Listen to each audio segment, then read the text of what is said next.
Good evening. I'm Dennis and I'm a Christian. This evening I'll be reading Mark chapter 9. Mark 9. And he said to them, "Surely I say to you that there are some standing here who will not taste death till they see the kingdom of God present with power." Now after 6 days, Jesus took Peter, James, and John and led them up on a high mountain apart by themselves, and he was transfigured before them. His clothes became shining, exceedingly white like snow, such as no launderer on earth can whiten them. And Elijah appeared to them with Moses, and they were talking with Jesus. And Peter answered and said to Jesus, "Rabbi, it is good for us to be here. And let us make 3 tabernacles, one for you, one for Moses, and one for Elijah." Because he did not know what to say, for they were greatly afraid. And a cloud came and overshadowed them, and a voice came out of the cloud saying, "This is my beloved Son, hear him." Suddenly, when they had looked around, they saw no one anymore, but only Jesus with themselves.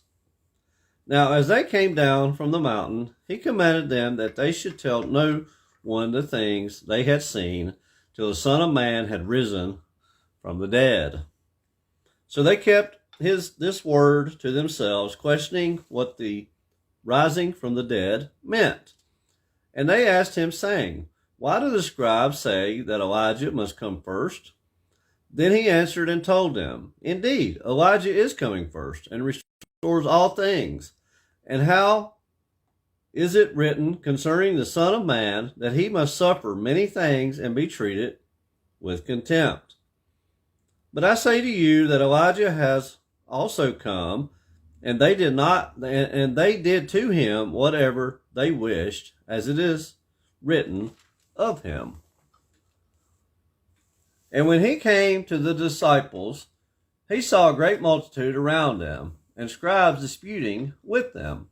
Immediately when they saw him, all the people were greatly amazed, and running to him, greeted him. And he asked the scribes, "What are you discussing with them?" Then one of the crowd answered and said, "Teacher, I brought you my son, who has a mute spirit.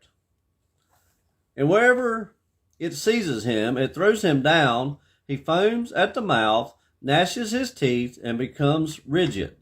So I spoke to your disciples that they should cast it out, but they could not." He answered him and said, "O faithless generation, how long shall I be with you? How long shall I bear with you? Bring him to me." Then they brought him to him, and when he saw him, immediately the spirit convulsed him, and he fell on the ground and wallowed, foaming at the mouth. So he asked the father, "How long has this been happening to him?" And he said, "From childhood. And often he has thrown him both into the fire and into the water to destroy him. But if you can do anything, have compassion on us and help us." Jesus said to him, "If you can believe, all things are possible to him who believes." Immediately the father of the child cried out and said with tears, "Lord, I believe. Help my unbelief."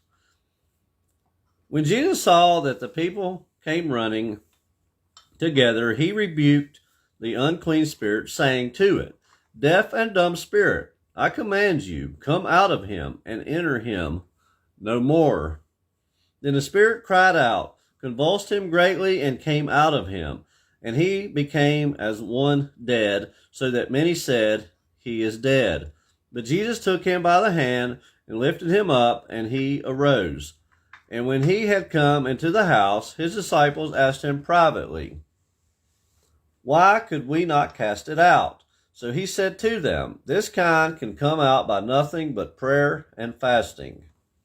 Then they departed from there and passed through Galilee, and he did not want anyone to know it.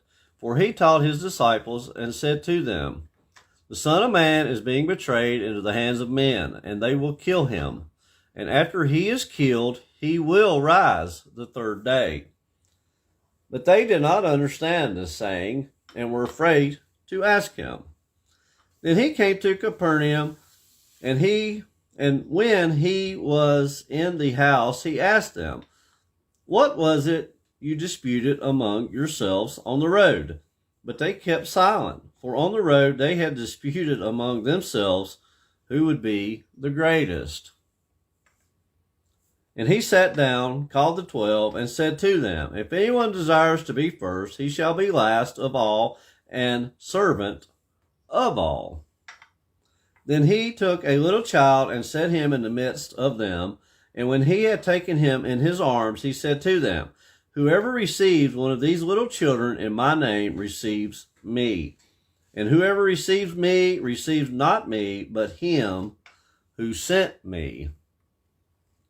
Now John answered him, saying, "Teacher, we saw someone who does not follow us casting out demons in your name, and we forbade him because he does not follow us." But Jesus said, "Do not forbid him, for no one who works a miracle in my name can soon afterward speak evil of me. For he who is not against us is on our side.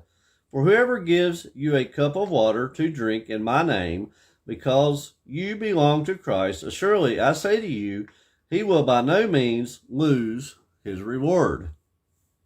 But whoever causes one of these little ones who believe in me to stumble, it would be better for him if a millstone were hung around his neck, and he were thrown into the sea. If your hand causes you to sin, cut it off.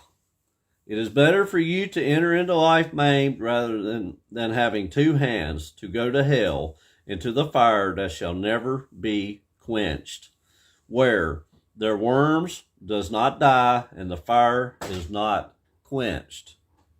And if your foot causes you to sin, cut it off. It is better for you to enter life lame rather than having 2 feet to be cast into hell, into the fire that shall never be quenched, where their worm does not die and the fire is not quenched. And if your eye causes you to sin, pluck it out. It is better for you to enter the kingdom of God with one eye rather than having 2 eyes, to be cast into hellfire, where their worm does not die and the fire is not quenched. For everyone will be seasoned with fire, and every sacrifice will be seasoned with salt. Salt is good, but if the salt loses its flavor, how will you season it? Have salt in yourselves, and have peace with one another. That was Mark 9 from the New King James Version.